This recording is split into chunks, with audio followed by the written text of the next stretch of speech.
A former Navy SEAL arrived in a quiet northern town, expecting silence. But his German shepherd sensed something hidden beneath the frozen lake. What began as a strange scent near the ranger station led them to a secret tunnel, stolen fuel, and a powerful project no one wanted exposed. When armed men ambushed them in a snowstorm, he had a choice: capture the mastermind, or save the dog who had just been wounded. He chose loyalty over revenge, and that decision changed everything. As federal investigators uncovered a wider conspiracy, he was offered a chance to return to the battlefield. But this time he refused, choosing to rebuild the ranger station into a place of rescue, healing, and second chances for veterans. If this story of a Navy SEAL and his dog speaks to you, tell us where you're watching from. And don't forget to like and subscribe to The Last Command K9 for more powerful stories of loyalty and purpose. Asher Vance didn't disappear the way men did in movies. He didn't burn his papers or leave a letter on a kitchen table. He didn't call anyone to say goodbye. He simply stopped showing up as the version of himself other people expected. Stopped answering the easy questions. Stopped filling the silence with polite phrases. Stopped pretending that the discipline in his spine could hold everything else in place. At 28, he looked like the kind of man who belonged inside certainty. About 6'1", broad across the shoulders, built like someone who had spent years doing the same brutal work and never once complained. His face was clean-shaven and angular, American handsome in a hard, quiet way. Strong jaw, straight nose, and eyes the color of storm light. Blue-gray, deep-set and heavy with thought. His hair was dark brown, cut in a neat undercut that never seemed to grow out of regulation. Even now, away from command, away from eyes that measured him, it stayed tidy, as if habit could keep the world from shifting under his feet. He wore the same uniform no matter the day or the weather, because anything else felt like surrender. A long-sleeve digital camouflage top fitted to his torso, matching trousers with reinforced knees, tan combat boots built for cold ground and rock. A dark tactical belt rode his hips, pouch, holster-style device sheath, tools that suggested readiness without advertising violence. On his left wrist, a high-end metal watch with a black face caught the northern light. He didn't wear jewelry. He didn't wear softness. And under all of it, under the clean lines and the steady posture, his left shoulder carried an old injury that refused to stay in the past. In warmth, it was quiet. In cold, it woke up. A dull ache that curled through muscle and tendon like a reminder whispered directly into bone. He had been put on medical suspension after the last operation.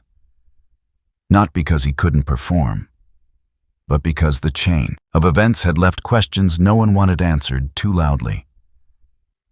Recovery, they called it. Assessment. Words that sounded clinical, almost kind. The memory, however, was neither. In that final mission, the air had smelled wrong before anyone admitted it. The team had moved on a civilian structure, a warehouse that looked empty from a distance, its corrugated walls flat and dead beneath floodlights. The order came clean through the comms: breach, clear, secure. His partner heard the building before the rest of them did. Ranger, the K9 German shepherd who had worked beside him overseas, had stopped dead in the gravel lot, not sat, not bristled. He froze in a way that made time feel thinner, ears angled forward, tail low, not tucked, body held in a tension so controlled it looked like discipline. Ranger was 6 years old then, prime working age for a dog like him. Black and tan coat cut close and thick against cold nights, muscles packed tight beneath it. His eyes were dark, alert, intelligent, always scanning. He didn't wear armor or showy gear, just the practical marks of a working animal. Old collar impressions, a faint scar near the shoulder that never quite disappeared beneath fur. He rarely barked. When he did, it meant something had crossed a line. That night, he didn't bark. He just refused to move. Asher saw it and felt something in his chest tighten. Recognition. The kind that didn't ask permission. A trained signal. A warning that lived in the dog's entire body, not his voice. But the order was already in motion, and the system that raised Asher taught him something early. Hesitation could kill. He looked down at Ranger, and for a fraction of a second, his hand hovered, ready to read the dog the way he always had. Then the command repeated. Asher chose the command. The breach went fast. Too fast. Metal screaming as the door came off its hinges, bodies sweeping through a dark interior that wasn't empty after all. It held people, some hiding, some trapped, some too young to understand why men with rifles were shouting in a language they didn't know. It wasn't a massacre. That wasn't the story. There were no cinematic explosions, no heroic last-second saves that made everything okay. There was confusion and pressure, and a single moment when someone panicked and a chain reaction started. A civilian got hurt. A teammate lost his leg. Ranger lunged, not to attack, but to pull, to shield, to anchor, and a piece of flying debris tore into his shoulder. Later, in the hard light of a medic's lamp, his fur was matted with blood and his breathing stayed steady anyway. Asher remembered most clearly the look Ranger gave him afterward. Not accusation, just the same steady focus. As if the dog had always known what would happen and had tried, in the only language he had, to keep Asher from stepping into it.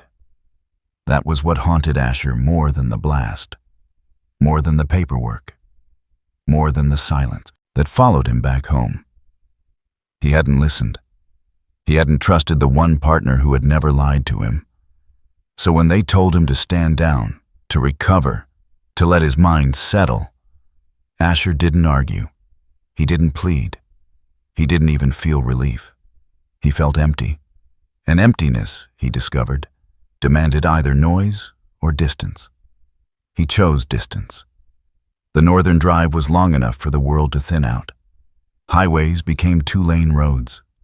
Towns became stretches of forest with names that only appeared on weathered signs. The sky grew wider, brighter, sharper. Snow lay across everything like a clean sheet that refused to acknowledge what lay underneath. The place he leased was called a former ranger outpost, though it looked more like something the forest had slowly forgiven. A small timber cabin, a narrow watchtower with faded boards, a maintenance shed leaning at a tired angle. Pines crowded close behind it. Ahead, the land opened toward a frozen lake that stretched, white and vast beneath a pale sun. No neighbors, no streetlights, no reason to perform. Asher signed the papers in town with a hand that didn't shake and a face that gave nothing away. It was a long-term lease through a local program that needed someone to maintain the property. The clerk didn't ask questions. He didn't offer sympathy. She simply slid the documents across the counter, her mouth set in the neutral line of someone who'd learned that northern people carried their own weather. Ranger waited outside, calm, standing close enough that his shoulder brushed Asher's leg whenever the door opened. That was how the first week passed. Simple tasks, practical silences.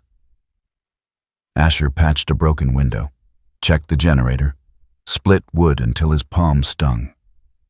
He ate standing up, cleaned immediately after, because he couldn't bear the idea of plates sitting in quiet.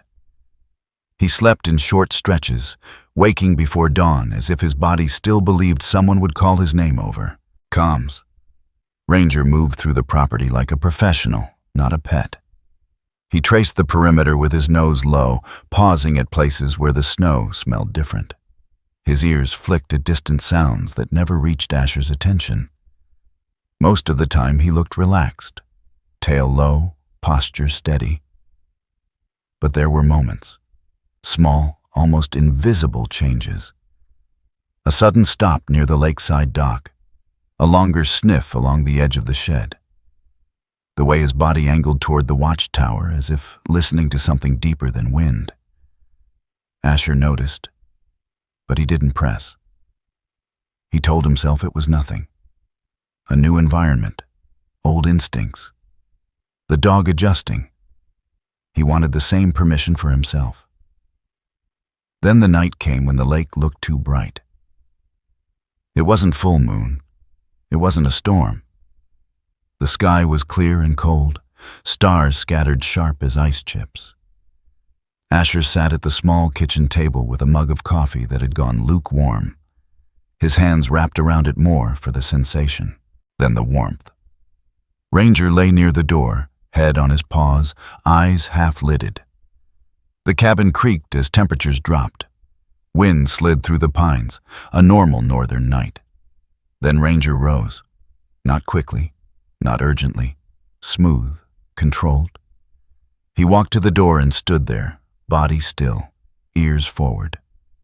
One paw lifted slightly, suspended like a held breath, the way he used to freeze before an unseen threat. Asher felt his shoulder ache without moving.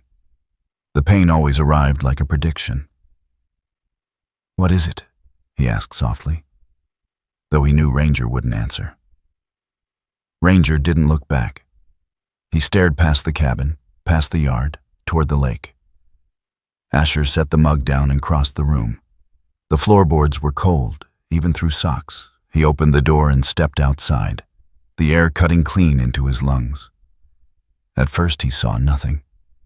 The lake lay white and flat, snowed over, blending into the horizon. The dock reached into it like a finger pointing nowhere. The world looked untouched. Then a thin sweep of light passed across the far side of the lake. Not like lightning, not like moonlight. A deliberate beam, low and narrow, moving in a slow arc, as if someone were searching.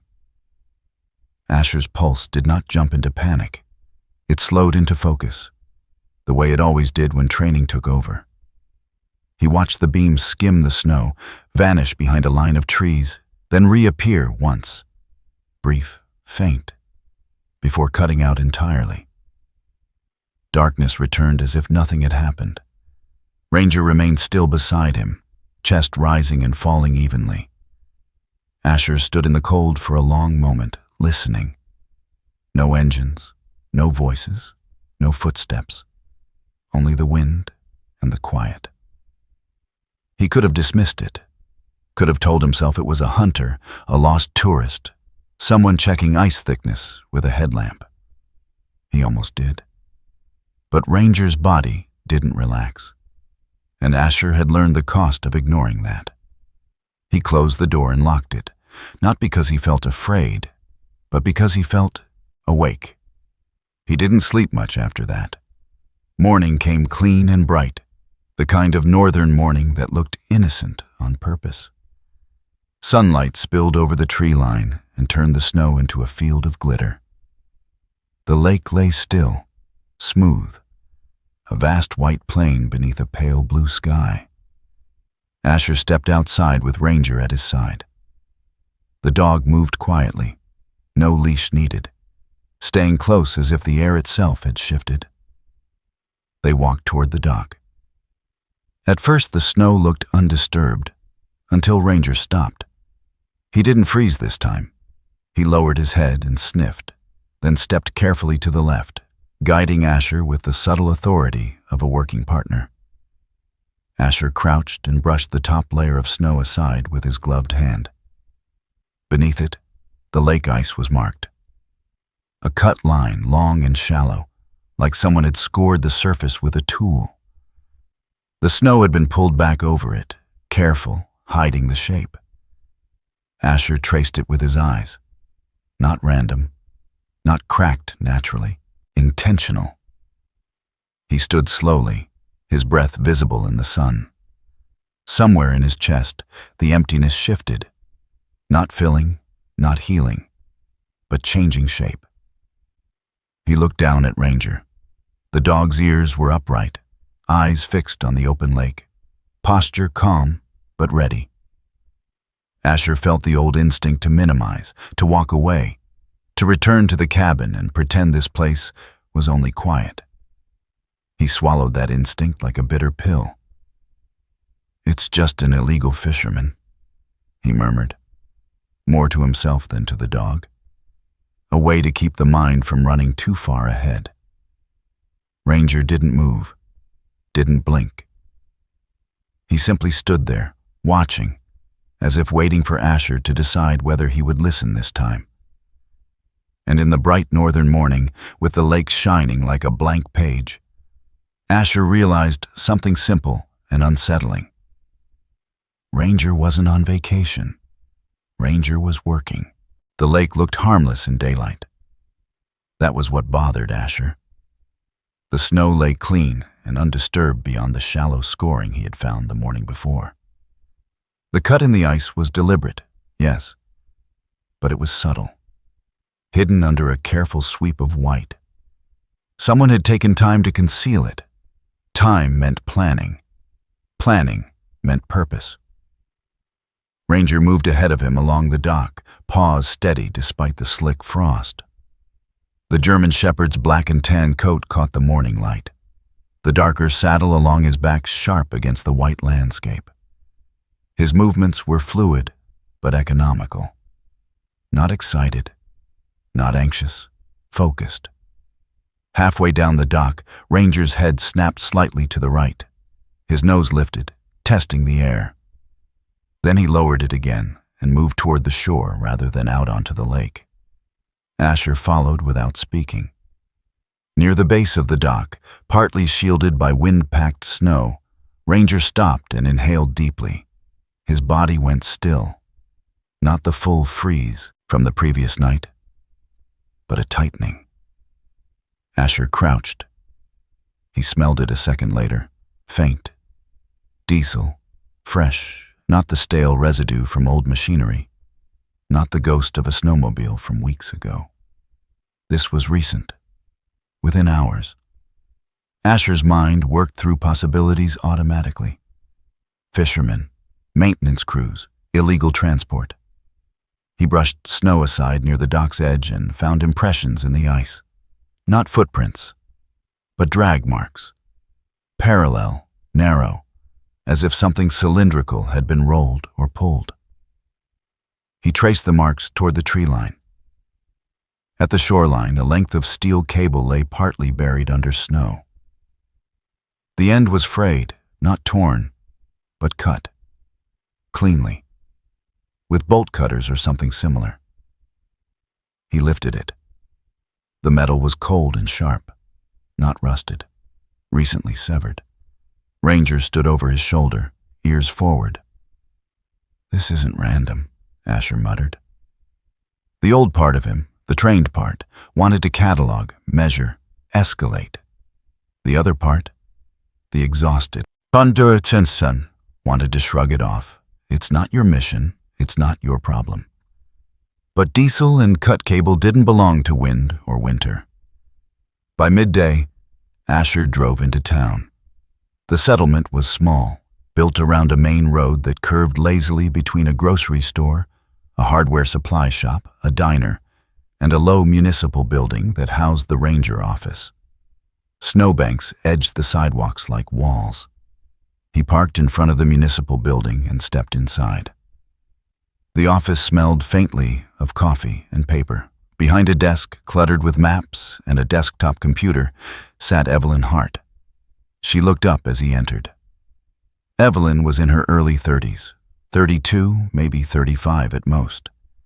Medium height, lean and wiry, with the posture of someone who spent more time outdoors than indoors. Her light brown hair was pulled into a low tie beneath a dark knit cap. She wore a forest green insulated jacket over layered clothing, dark cargo pants tucked into waterproof boots. No makeup, No jewelry. Her skin was pale from winter, but wind-burned along the cheekbones. Her eyes were sharp, alert without being suspicious. "You must be the new leaseholder at the old outpost," she said. Her voice carried a low, steady confidence. "Asher Vance." He nodded. "Ranger." She leaned slightly to see past him.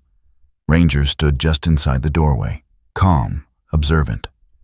His gaze scanned the room once before settling near the back wall. "He's disciplined," she said.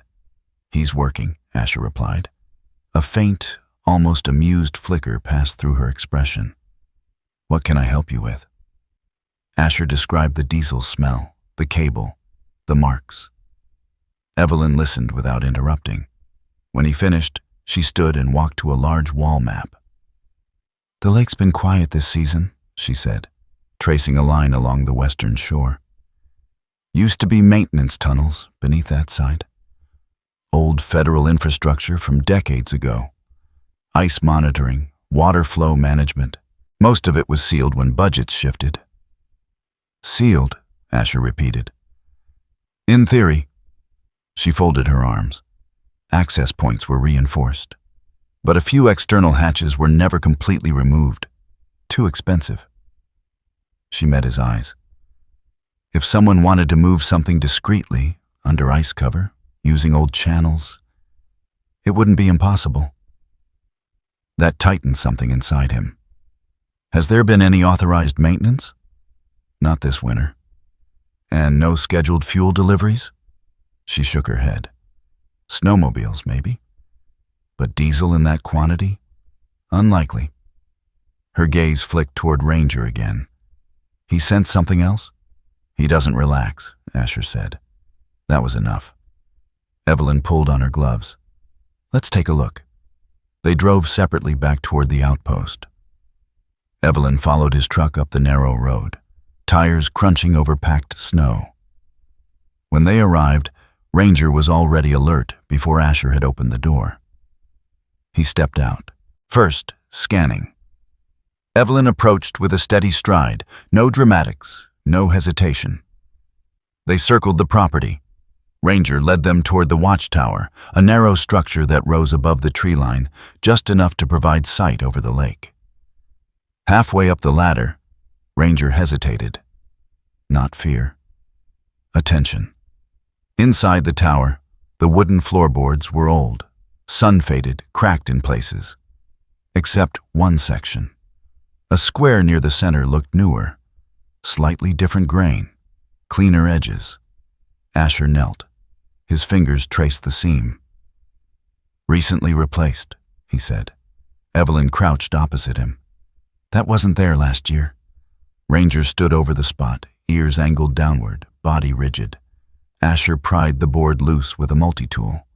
Underneath was darkness, and the faint smell of damp earth. A narrow access shaft descended into shadow. Evelyn exhaled slowly. That shouldn't exist. They descended carefully, Evelyn with a flashlight, Asher behind her, Ranger navigating ahead with controlled precision. The shaft opened into a small underground corridor lined with old concrete. And signs of use. Mud tracked along the floor, fresh, darker than frozen ground above. 2 sealed fuel canisters sat against one wall, and near them, a waterproof container. Asher opened it. Inside, a memory card. Folded laminated coordinates. A simple hand-drawn route across the lake's under-ice grid. No names, no insignia. Just logistics. Evelyn stared at it. "This is active," she said quietly. Asher felt the familiar shift inside him, alertness settling into bone. This wasn't careless poaching. It was organized. Asher pocketed the memory card and turned to leave. Ranger didn't move. He stood at the far end of the corridor, nose lifted toward the concrete ceiling. Then, unexpectedly, he sat. Not in obedience, in warning. He let out one short, controlled bark. The sound echoed through the confined tunnel like a pulse. Asher froze. He listened. For a second there was nothing. Then, a low vibration. So faint it almost blended with imagination, metal against metal, somewhere beyond the concrete walls. Evelyn's eyes widened slightly. "That's not wind," she whispered. The vibration stopped as abruptly as it had begun. Silence returned. Ranger stood again, as if satisfied the signal had been delivered. Asher felt the past press against the present. This time, he didn't ignore it. They sealed the shaft temporarily and returned to the surface. "Someone is still using this system," Evelyn said, "and they know how to keep it hidden." "Which means they've been here before I arrived," Asher replied. "Likely." Evelyn hesitated. "You need to consider the possibility that whoever this is won't appreciate you finding it." He almost smiled. "I don't appreciate them using my lake." That evening, Asher drove back into town alone. He needed hardware, replacement boards, additional locks. The supply store stood at the corner of Main Street. Harold Pike owned it. Harold was in his early 50s, broad through the chest but softened by time. His beard was thick and prematurely gray along the chin. His hair was thinning but neatly combed. He wore flannel shirts year-round and carried himself with the relaxed familiarity of a man who knew everyone's first name. But his eyes were sharper than his smile. "Vance," Harold said warmly as Asher stepped in. "How's the old tower treating you? Needs repairs? Cold up there?" "Cold everywhere." Harold chuckled. "You see much activity by the lake?" The question came too easily. "Not much," Asher said evenly. Harold leaned against the counter. "Used to be more movement in that area. Contractors, surveyors. Not lately." His tone suggested curiosity. His eyes suggested calculation. "Anyone been asking about that side recently?" Harold added casually. "Why would they?" Harold shrugged. "People talk." Asher held his gaze a second longer than necessary. Harold looked away first. On the drive back, the sky had darkened into a steel-gray twilight. Ranger met him at the door, tail low but not tense. They walked the perimeter again before night fully settled. Asher's shoulder ached harder now, not from cold, but from the weight of decision. He stopped near the tree line. Something caught his attention. A small, dark shape attached to the trunk of a pine about 30 yards from the cabin. At eye level. Too symmetrical to be bark. He approached slowly. Ranger stood behind him, silent. Asher reached up and brushed snow away. A small black device revealed itself, camouflaged, angled toward the cabin. A motion camera, recently installed. He felt no surge of fear. Only clarity. They hadn't just used the tunnels. They'd been watching him. For days. He removed the device carefully and turned it in his gloved hand. No brand markings. No obvious identifiers. He looked back toward the lake. The surface lay, still beneath the fading light. Ranger stood beside him, body aligned with his. Asher exhaled slowly. He had come here for silence. Instead, he had found a pattern. And patterns, he knew, were never accidents. The lake still lay wide and indifferent. The lake still lay wide and indifferent. Pine branches carried the same weight of frost. But something in the air had tightened. Ranger sensed it before Asher did. The German shepherd moved differently that morning. Not anxious, not aggressive, but hyper-aware. His head stayed slightly higher, ears adjusting to distant sounds. His gait was fluid, but he kept close enough that his shoulder brushed Asher's thigh more often than usual. Asher had already reinforced the cabin's locks and repositioned the generator. He'd disabled the camera and removed its storage card. Whoever placed it would know it was gone. He didn't have to wait long. A black SUV appeared just after noon. moving slowly along the snow-packed road toward the outpost. Not a local vehicle. Too clean, too deliberate. Ranger stepped forward before the engine even cut off. He did not bark. He planted himself squarely between the cabin and the watchtower, stance wide, muscles taut but controlled. The driver stepped out. Gavin Sloan did not look like a man who hurried. He was late 30s, perhaps early 40s, tall, almost Asher's height but leaner, his frame sharp rather than broad. His coat was charcoal gray, tailored but practical, falling cleanly over dark gloves. His boots were black, polished enough to show he cared, worn enough to show he walked in them. His hair was black and combed back neatly, no beard. His jawline was narrow, defined. His eyes were dark and steady, calculated without appearing hostile. He carried himself like someone accustomed to rooms where decisions were made quietly. When he smiled, it was polite, not warm. "Mr. Vansa," he said, voice low and even. "I hope I'm not intruding." Asher didn't return the smile. "You are?" Gavin inclined his head slightly, accepting the response without reacting. "I represent a regional conservation initiative," he said. "We've recently expanded interest in this lake and the surrounding federal structures. I was informed you've taken over the old outpost." "Informed by who?" Gavin's smile returned, thinner this time. "The town talks." Ranger shifted his weight slightly, stepping half a pace closer to Gavin. Not lunging, not growling, simply narrowing the distance. Gavin's gaze dropped briefly to the dog. He studied Ranger carefully, more carefully than he studied Asher. "Beautiful animal," he said. "Working line?" "Yes." "Still active?" "Always." A faint pause. "Even when retired?" Gavin asked softly. Asher felt the question more than heard it. "He's not retired." Gavin nodded as if he had expected that answer. "I'll be direct," he continued. "The foundation I work with would like to purchase this property from you. We believe centralizing control of the shoreline would streamline certain ecological efforts." "You don't own the lease?" "No," Gavin agreed. "But we can compensate you for relocation. Generously." He named a figure. It was more than the property was worth, more than a conservation group needed to offer. Asher didn't blink. "Why this spot?" Gavin's eyes flicked toward the lake. "Strategic positioning," he said calmly. "Observation access, environmental sampling." Ranger stepped forward again.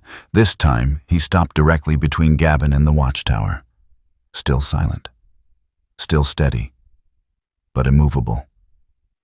Gavin noticed. He didn't retreat.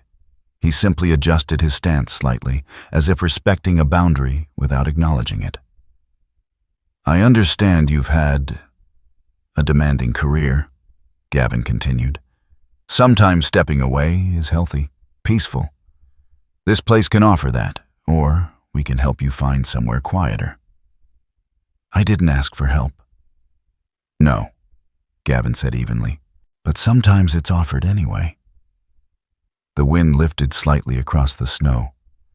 Silence stretched. Finally, Asher spoke. "Not interested." Gavin studied him a moment longer. "Think about it," he said. "The lake will be changing soon." He turned back toward the SUV without another word. As he drove away, Ranger remained fixed in place until the vehicle vanished beyond the trees. Only then did he exhale. By evening, the generator sputtered. Asher had refueled it 2 days earlier. He checked the tank. Empty. No spill. No leak. He walked the perimeter of the fuel shed. The lock showed no obvious damage, but it hung slightly looser than before. He crouched and found small, nearly invisible scratches along the latch. Professional. Controlled. Inside the shed, the backup canisters were gone. He straightened slowly. Ranger stood beside him, gaze scanning outward. "They're not asking," Asher murmured. "They're pushing." He drove into town again the next morning, purchasing additional fuel from Harold Pike. Harold greeted him with exaggerated casualness. "Cold nights," Harold said. "Generators strain." "They do. Some folks think that old outpost isn't good for you." The words came too easily. Asher's jaw tightened slightly. "Who's talking?" Harold shrugged. "People say you keep to yourself, walk the woods at night, yell sometimes." Asher didn't respond. Harold leaned closer across the counter. "They say the military did something to you." The implication lingered. "You repeating that?" Asher asked quietly. Harold smiled nervously. "Just passing along what I hear."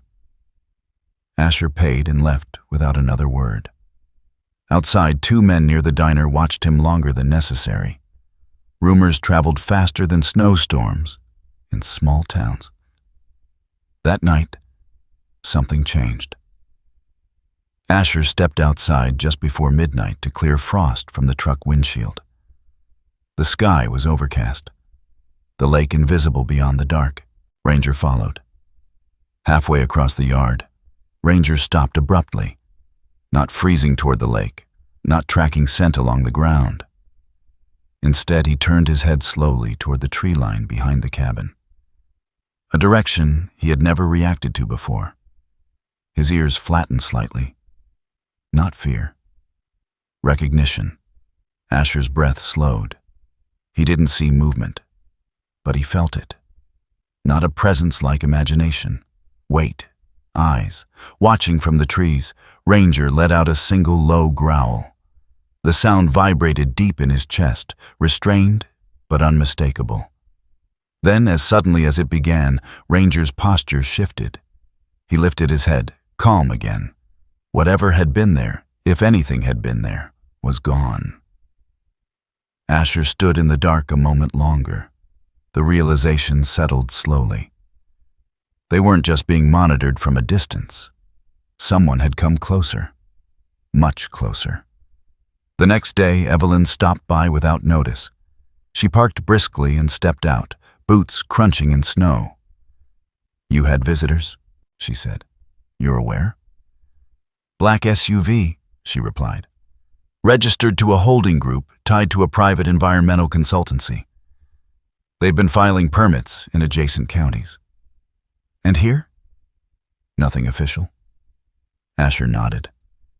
"He offered to buy me out." Evelyn's eyes hardened slightly.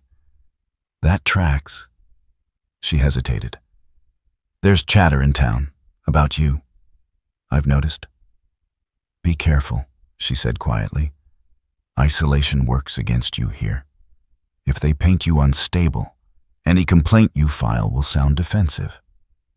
"I'm not filing complaints." "You should consider it." He looked toward the lake. "I don't move because someone pushes." Evelyn studied him a moment longer. "You're not the only one who's noticed unusual activity," she said. "One of the local fishermen mentioned movement near the western shore at night." "Name?"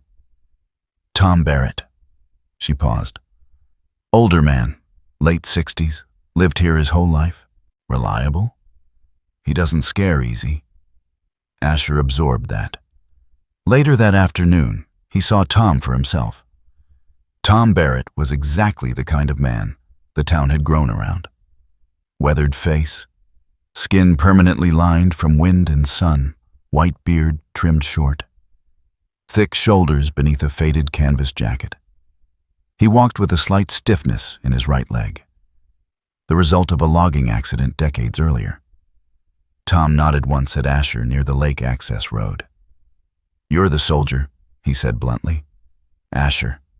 Tom's eyes drifted to Ranger. "Dog's got sense," he said. "He does."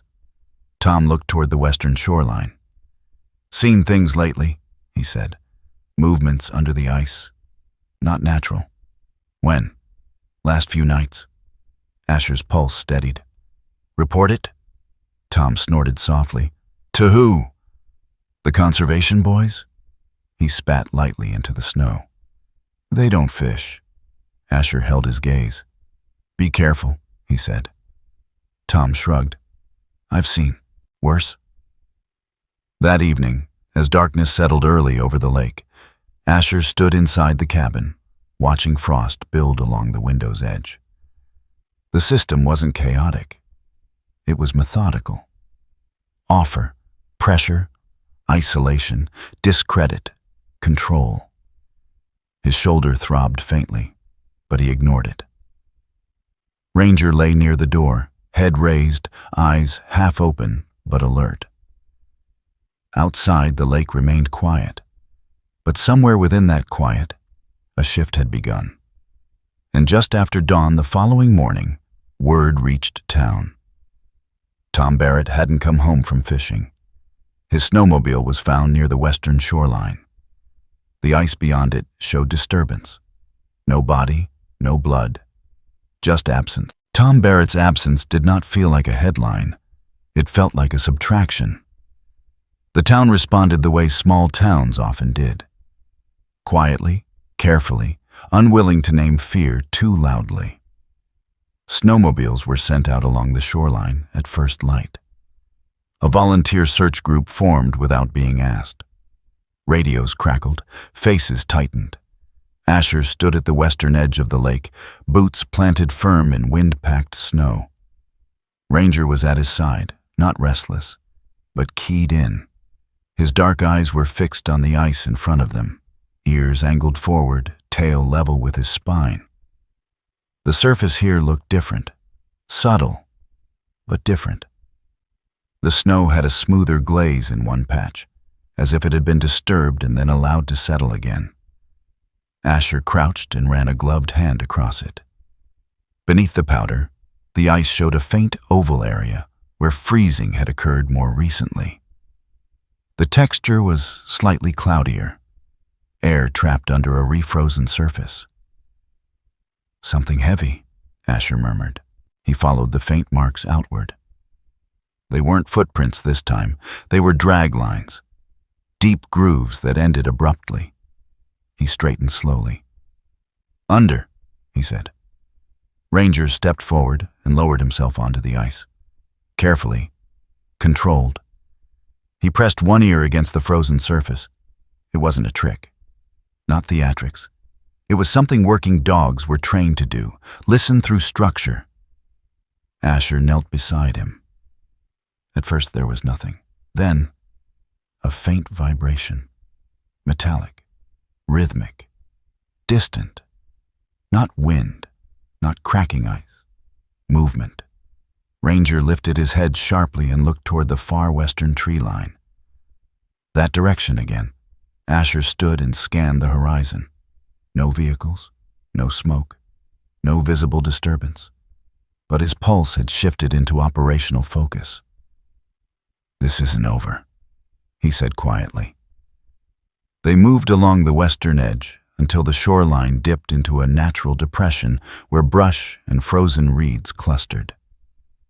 There, half hidden under snow and dead grass, was a concrete lip, a drainage outflow, old federal infrastructure.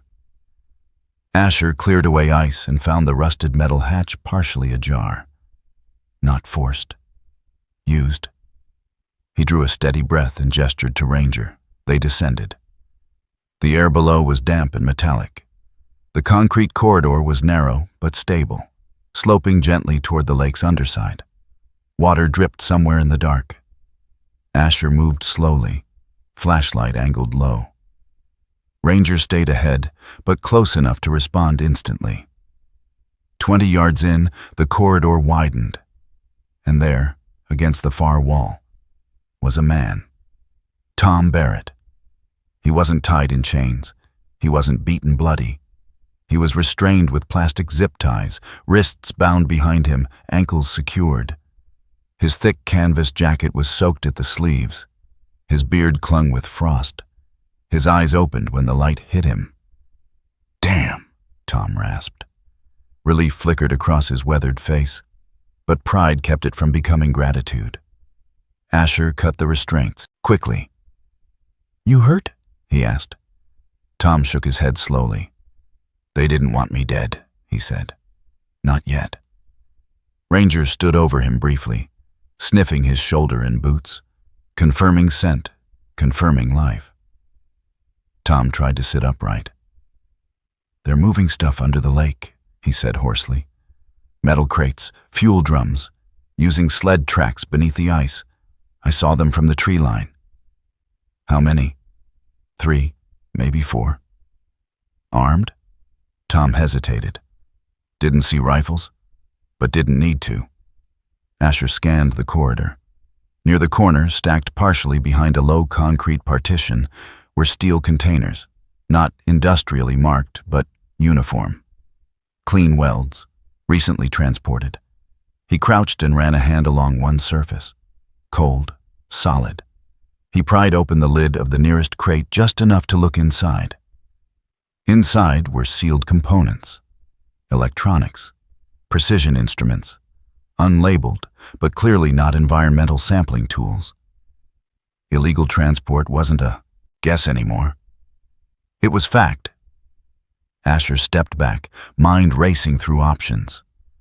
"Call authorities, secure the site, extract Tom." Then Ranger did something unexpected. He moved past the crates, toward the deeper end of the corridor. Asher followed. The concrete narrowed again and sloped further under the lake. At the lowest point, Ranger stopped and pressed his paw firmly against the ground. He didn't freeze. He didn't bark. He looked up at Asher. And then, slowly, he turned his head toward Tom. Not a warning, not a threat, a question. Asher felt the meaning settle like weight in his chest. This wasn't just transport. Someone else had been here, recently. The vibration Ranger had detected earlier wasn't from above. It had been from beneath. A second layer, another route. Asher stood very still. He wasn't chasing signals anymore. He was standing at a crossroads. They helped Tom to his feet and moved carefully back toward the hatch. Outside, the world looked deceptively. "Him," she said. "He wasn't lost." "Asher, him," she said. "He wasn't lost," Asher replied. She studied Tom's restraints, then the tension in Asher's shoulders. "Call it in," she said. Asher hesitated, and in that hesitation lived memory. The warehouse, the wrong choice. The rush of command overriding instinct. This time, instinct said something different. "This won't stay contained," he said. Evelyn held his gaze. "If you don't call it in, you become part of it." He nodded slowly. She was right. He reported it. The county sheriff's office dispatched deputies. They took statements, photographs, marked the crates. Deputy Nolan Pierce arrived within the hour, a tall man in his late 30s with sharp features and a clean uniform that suggested discipline without arrogance. His light brown hair was cut short, his posture straight but not stiff. He listened carefully. "You're saying organized underground transport," Nolan said. "Yes." "And that the missing man was restrained?" "Yes." Nolan glanced toward the lake. "You understand how this sounds?" "I do." "And you're prepared to stand by it?" Asher didn't hesitate. "Yes." Nolan studied him for a long moment. "I'll escalate this to the state level," he said. "But if it ties back to federal land or private contracts, jurisdiction gets complicated." Complicated. Asher knew that word well. By late afternoon, authorities had sealed the immediate hatch. Evidence teams would return. Tom was escorted home. Evelyn remained near the lake longer than necessary. "Whatever this is," she said quietly, "it won't end clean." "I'm not expecting clean." She looked at him carefully. "You're not obligated to stay in this." The words landed deeper than she intended. That night, Asher packed. Not hurriedly, not panicked, methodically. He placed gear into storage bins, folded clothing, secured Ranger's equipment. His shoulder throbbed steadily. He told himself it was practical. Authorities were involved. Federal layers would complicate things. He had done the right thing. He had reported. He had not rushed in blindly. He had not overridden caution. The old fear whispered, "Leave now, before you choose wrong again."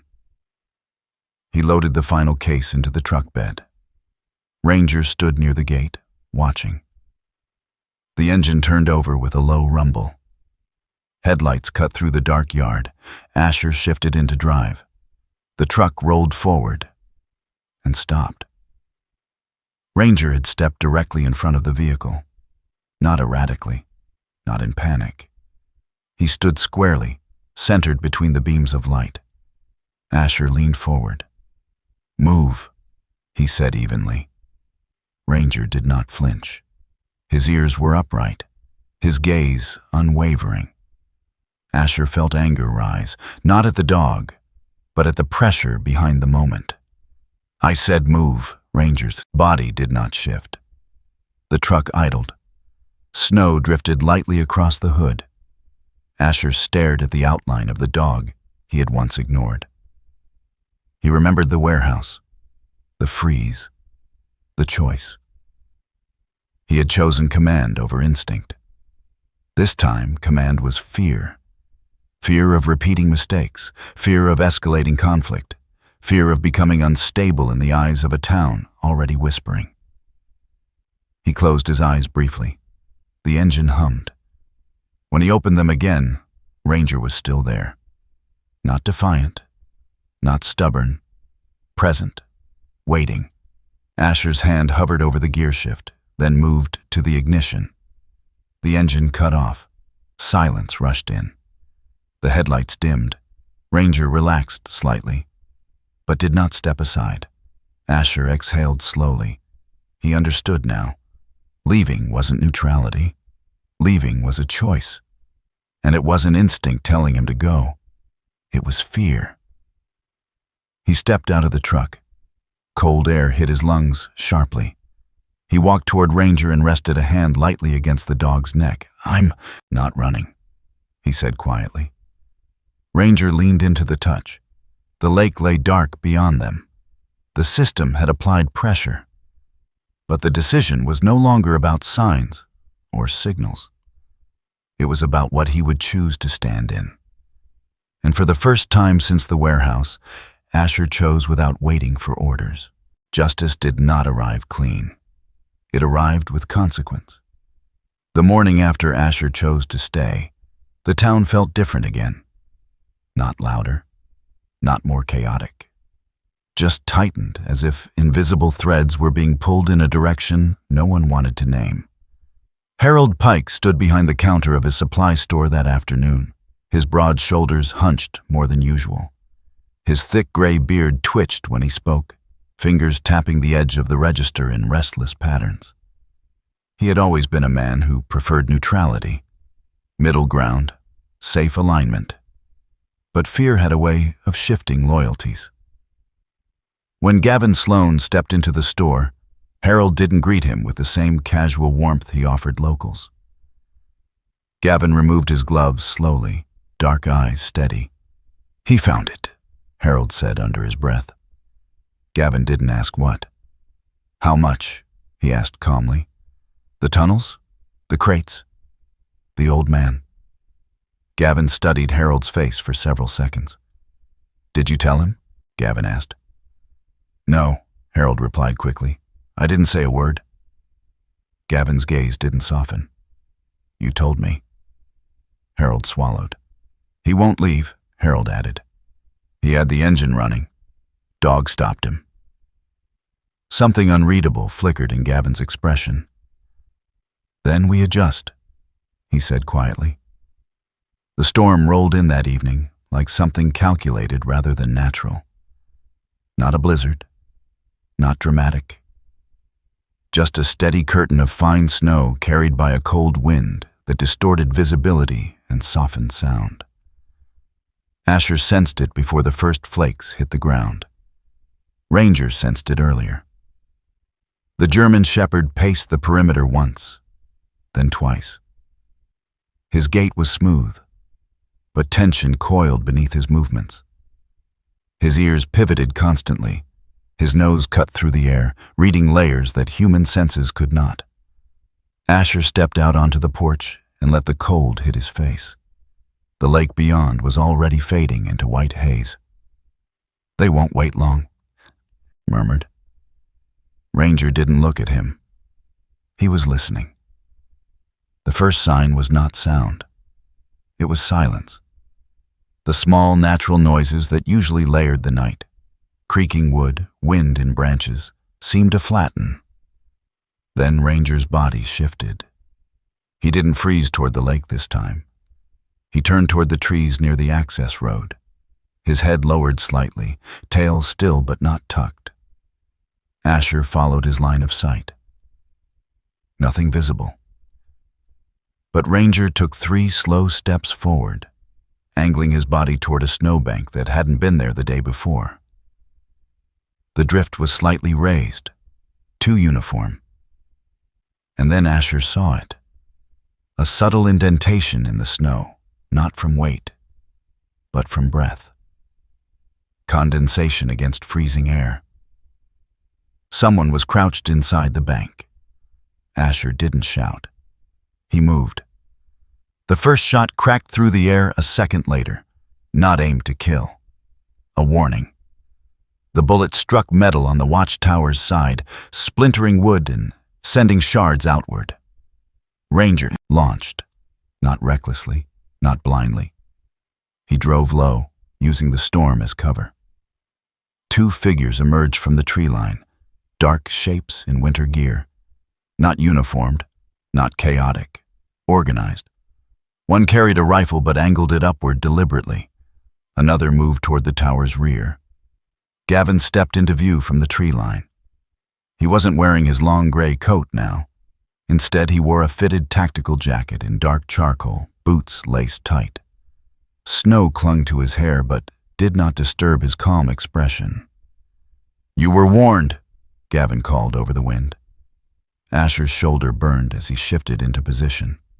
"This ends tonight," Gavin added. Ranger cut across the snow, forcing one of the masked men to stumble backward. The storm intensified just enough to blur edges. Snow and shadow fused into shifting shapes. Asher moved toward the tower, using its frame as partial cover. He saw another figure near the drainage area. 3, possibly 4. No random locals. Disciplined. Another warning shot cracked, not toward Asher, but into the air. Intimidation. Ranger pivoted sharply. He didn't attack directly. He tracked movement. His paws pressed into snow differently, reading pressure changes, reading subtle displacement beneath surface drifts. He darted left abruptly. The snowbank there shifted. A hidden attacker revealed by nothing more than weight redistribution. Ranger collided with him, knocking him sideways. Asher closed distance. But then the shot came. Closer. Lower. Metal sparked off a crate near the tower, and fragments exploded outward. One shard caught Ranger mid-turn. The dog yelped, a sharp, brief sound that cut through the storm like a blade. Asher's heart dropped. Ranger staggered, but did not fall. He regained footing instantly, but his left shoulder dipped slightly. The old injury. Reopened. Gavin saw it. He adjusted. "Stand down," Gavin called, voice steady despite the chaos. "You can still leave." Asher ignored him. He moved toward Dunn. Ranger, instead. Another masked man lunged from the side. Asher met him with controlled force, disarming, not lethal. The man slipped in snow and retreated toward the tree line. Gavin backed up slowly, measuring. Ranger attempted to pursue, but faltered. His left front leg buckled momentarily. Asher caught him before he collapsed. Blood darkened the fur along the shoulder joint. Not a direct bullet wound. Fragment penetration. Painful. Destabilizing. Snow thickened in the air. Gavin stood 30 yards away.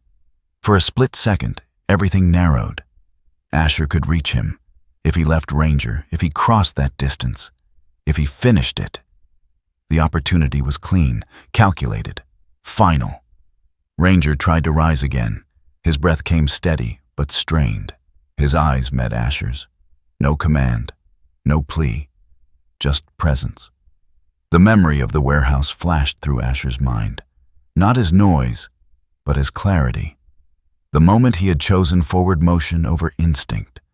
The moment he had prioritized completion over connection. He looked back at Gavin. The man watched him carefully, recognizing the calculation. "Choose," Gavin said quietly. The word barely carried over the wind. Asher felt the weight of it. He shifted his grip and turned away from Gavin. He lifted Ranger fully into his arms. The German shepherd was solid muscle and bone, heavy but manageable. Snow clung to his fur. Blood seeped between Asher's fingers. Behind him, movement retreated. Gavin did not chase. The storm swallowed shapes and footsteps. Asher reached the cabin door and kicked it open. Inside, warmth met them harshly against the cold. He laid Ranger on the floor and immediately assessed the wound. Fragment lodged shallowly. Bleeding controlled, but persistent. He worked fast. Pressure, gauze, stabilization. Outside, engines roared briefly, then silence. The sheriff's lights appeared 20 minutes later, red and blue cutting through snow like distant signals from another world. Deputy Nolan. Pierce stepped inside, boots wet with snow, face tight with concern. "They're gone," Nolan said. Asher nodded. "Direction?" "West," Nolan replied. He glanced at Ranger. "How bad?" "Shrapnel," Asher answered. "Shoulder." Nolan's jaw clenched. "We'll comb the area." Asher didn't look up. Too late. The storm had erased tracks. Gavin had planned for weather, for visibility, for timing. He had escalated, and he had escaped. Ranger lay still on the cabin floor, not unconscious, but quiet. His breathing was slow, measured. Snow melted from his fur onto the wooden planks. Asher kept one hand resting lightly against the dog's side, feeling each rise and fall. The storm continued outside. Not violent, just steady, as if the world itself had decided that clarity was overrated. Justice wasn't free. It demanded something in return.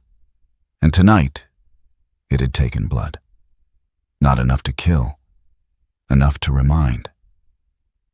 Nolan stepped closer. "We'll find him," he said. Asher didn't answer. He looked down at Ranger. The dog's eyes were open, still focused, still aware, still breathing. The storm passed. The damage did not. Ranger lay on a stainless steel surgical table beneath white lights that felt too bright for what they were trying to save. The veterinary clinic sat 40 miles south of the lake in a larger township. Practical, sterile, efficient. No rustic charm, no comfort disguised as decor. Dr. Miriam Caldwell stood at the head of the table, her gloved hands steady, her jaw set in concentration. She was in her early 40s, tall and lean, with ash-blonde hair pulled into a tight bun at the base of her neck. Fine lines edged her eyes, not from age alone, but from years of squinting under fluorescent lights and difficult decisions. She wore no makeup. Her expression carried no false reassurance. She had once worked with military K-9 units on contract before returning to private practice. That history showed in the way she handled Ranger, not as a pet, but as a partner. "He's strong," she said quietly, examining the imaging on the screen. Fragment, lodged shallow but close to the joint capsule. Asher stood at the edge of the room, arms folded across his chest, boots planted as if bracing against impact. "Can you remove it?" he asked. "Yes." "And after?" Dr. Caldwell paused. "He'll walk," she said carefully. "He'll function, but the joint integrity was already compromised." Asher didn't move. "Define compromised." "Scar tissue from a previous trauma," she replied, meeting his eyes directly. "This impact accelerated degeneration. Even with surgery, I can't certify him for tactical redeployment." The words landed without volume. Ranger lay sedated, breathing steady through the mask. His black and tan fur had been shaved around the wound.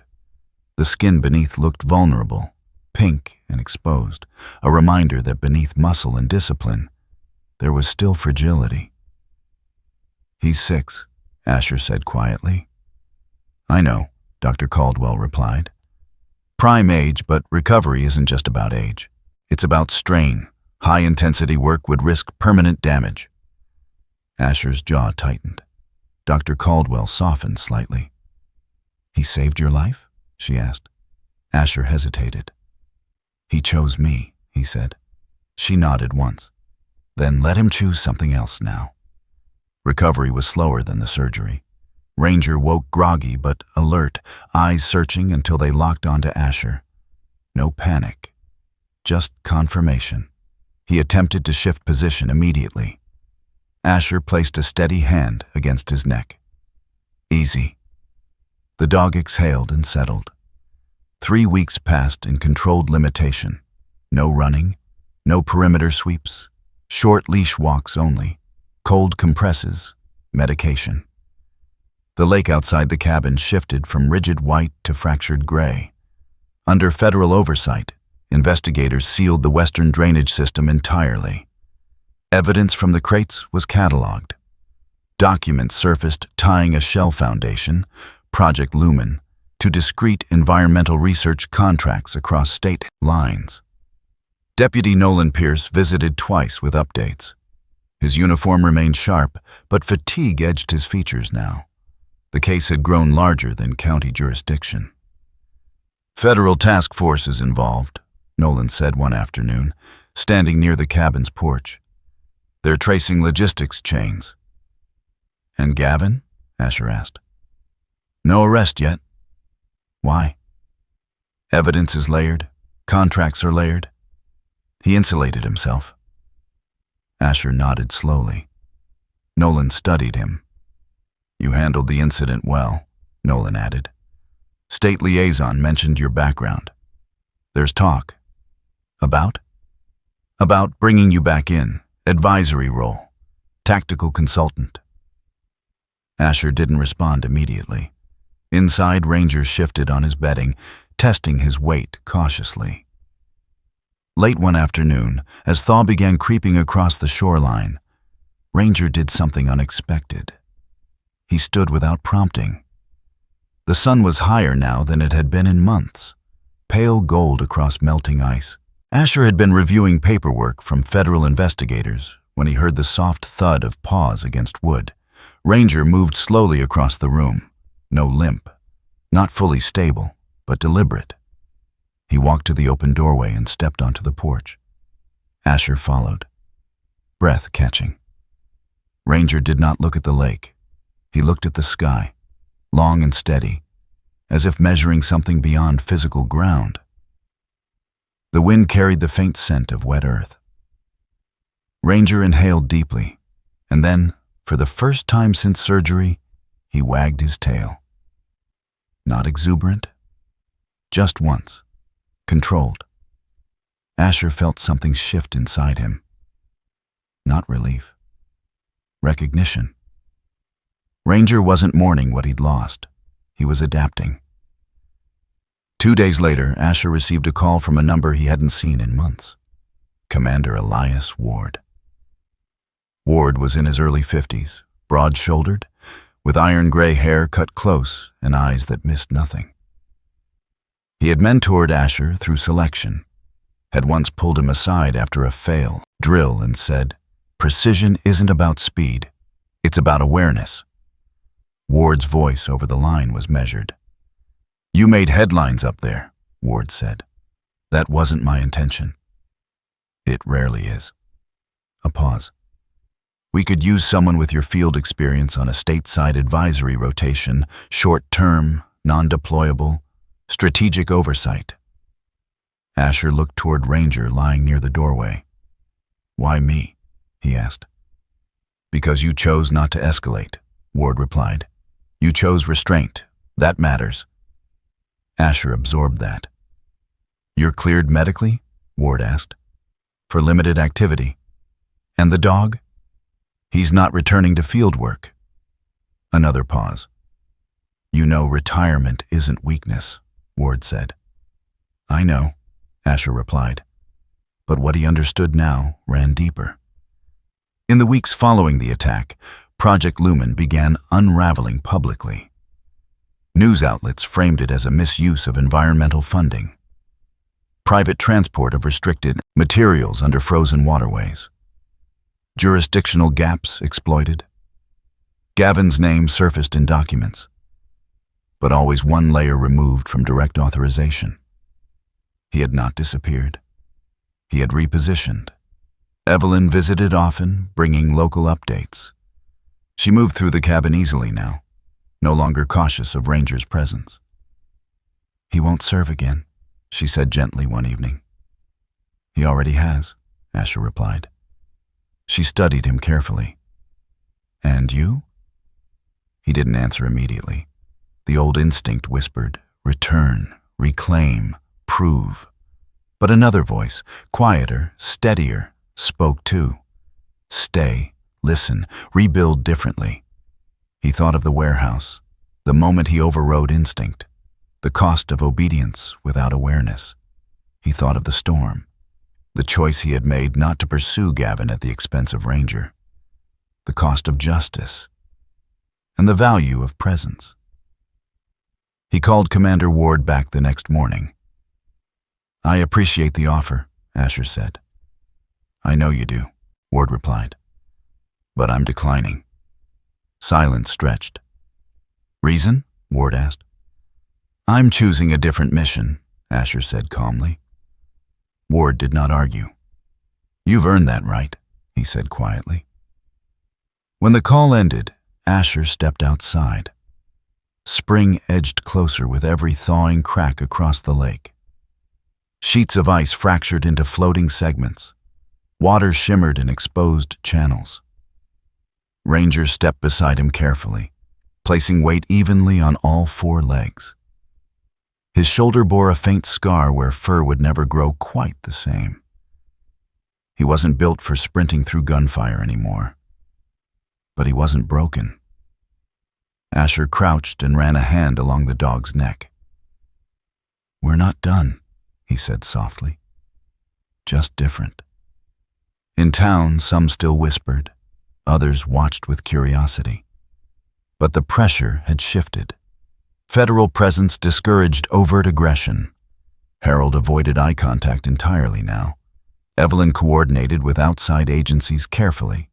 Gavin remained free, for now. But Asher no longer felt pulled by pursuit.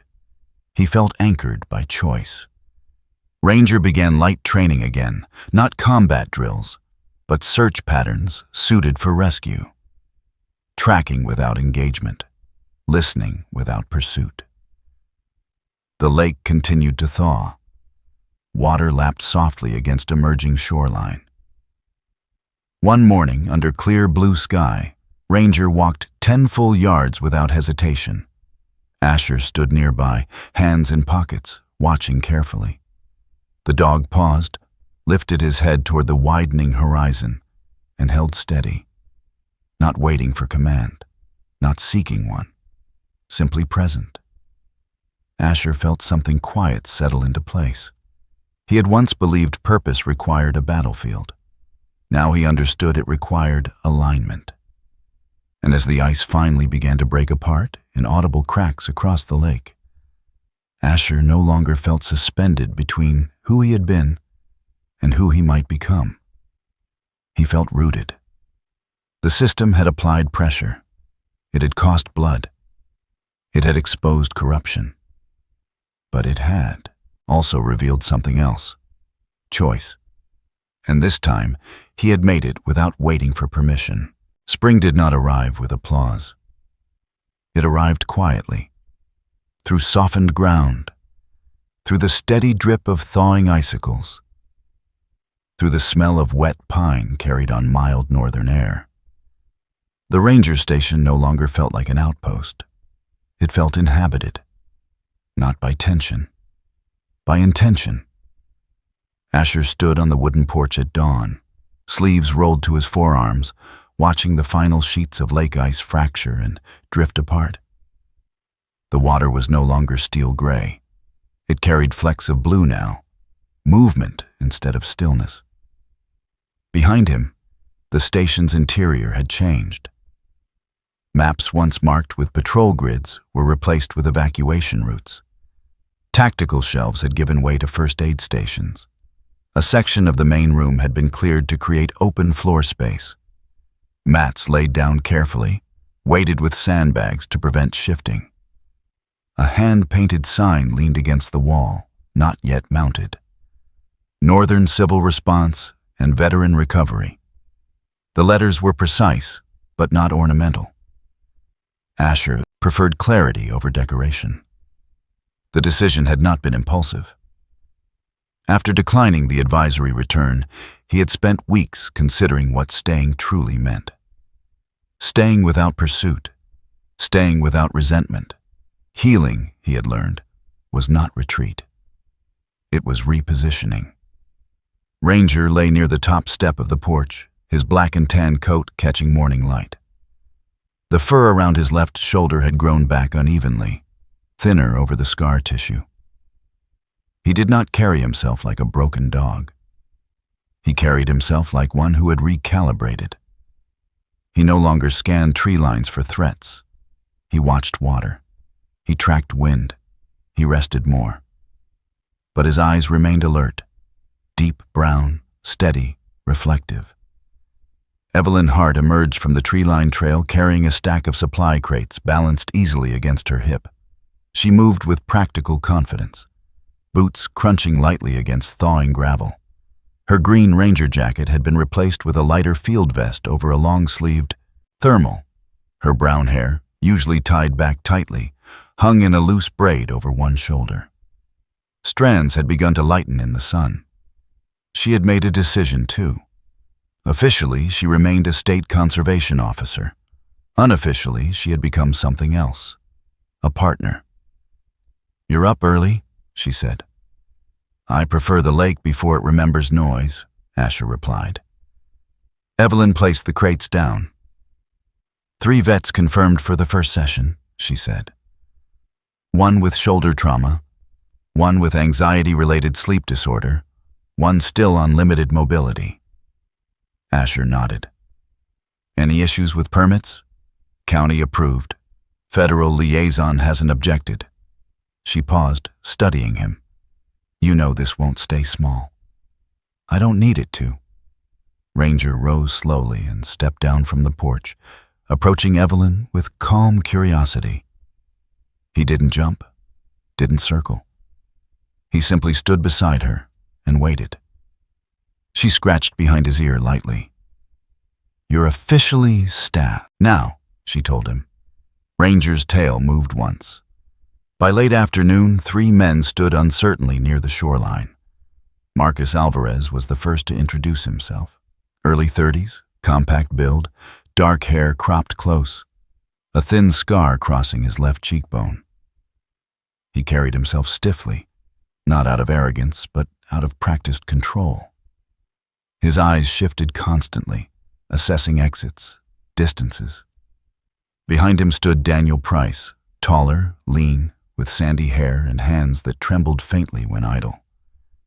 He avoided direct eye contact, speaking in clipped phrases. The third, Oliver Kane, moved with a cane despite being only 29. His right leg bore surgical braces beneath his jeans. He had a quiet, almost detached demeanor, But when Ranger approached him, his gaze sharpened with unexpected warmth. Asher did not begin with speeches. He began with breathing drills. He demonstrated grounding techniques, not as therapy jargon, but as field recalibration. "Listen first," he told them, "not for threat, for rhythm." They stood facing the lake. Water lapped softly against exposed rock. Ranger lay several yards away, watching. Marcus shifted uncomfortably. "This isn't tactical," he muttered. "No," Asher agreed. "It's not." Evelyn supervised the perimeter casually, ensuring privacy without hovering. Over the next week, the routine stabilized. Mornings focused on physical adaptation, controlled movement across uneven terrain, weight distribution awareness. Afternoons shifted towards skill repurposing, search and rescue mapping, emergency response simulations for civilian disasters. The transformation was subtle. These men had been trained for confrontation. Now they were being trained for response. Not every session succeeded. Daniel left early on the second day, overwhelmed by the openness of the lake. He returned the next morning without explanation. Marcus resisted group exercises, but volunteered quietly to repair a damaged dock plank without existed. On the sixth afternoon, as light existed on the sixth afternoon, as light scattered gold across rippling water, Ranger did something that shifted the atmosphere. A small fishing boat had drifted closer to shore than intended. The engine sputtered, then died. Two teenagers inside the boat began arguing, voices sharp, panicked. The current was mild, but the shoreline rocks were jagged.